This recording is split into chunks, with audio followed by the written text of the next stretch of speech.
The Ottoman Empire was a powerful conqueror for many centuries, expanding its influence across multiple continents at its peak. While most of its campaigns were aimed at territorial expansion, there was one particular campaign that focused on maintaining a friendship rather than acquiring land. In the 16th century, the Ottoman Turks formed an unlikely alliance with the Sultanate of Aceh, located in the Indonesian archipelago. This friendship was unusual because, at that time, the Ottomans had limited authority only in parts of the Arabian Peninsula, which were still quite far from Aceh.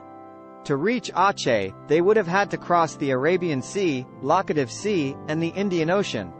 Despite the distance, the Ottomans saw value in establishing relations with Aceh.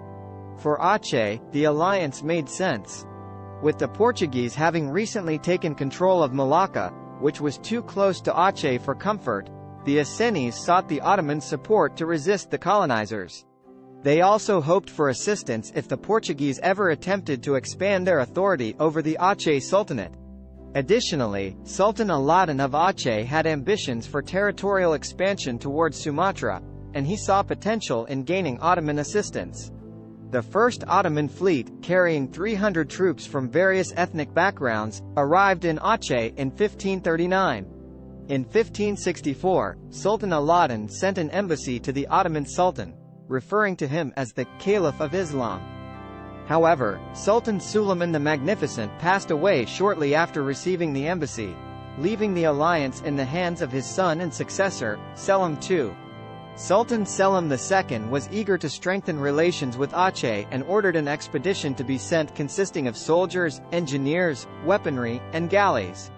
Unfortunately, due to a rebellion in Yemen, only 2 ships were able to reach Aceh.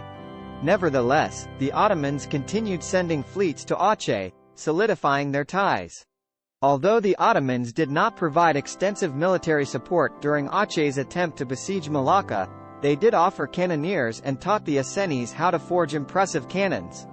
Thanks to Ottoman assistance, Aceh possessed a significant number of cannons by the end of the 16th century. The Ottoman-Aceh alliance extended beyond the expulsion of the Portuguese from Malacca.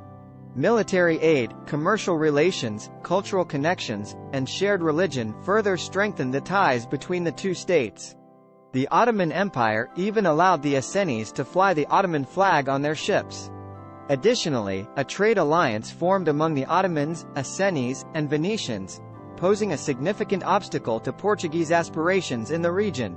Despite the Portuguese's attempts to break up the alliance and regain control over the Indian Ocean trade, they were unable to gather sufficient support for their campaigns. Aceh remained a major commercial threat to Portugal, and the Ottomans continued to face conflicts with the Portuguese, particularly in Aden. Various Ottoman admirals, including Piri Reis and Sadi Ali Reis, led expeditions against the Portuguese in the region. While they achieved some victories, they also faced defeats and had to navigate treacherous situations. Eventually, after the Treaty of Amasya was signed in 1555 between Persia and Turkey, the Ottoman-Portuguese conflict subsided. Although the Ottomans never fully withdrew from the Indonesian region, their military support to Aceh diminished over time.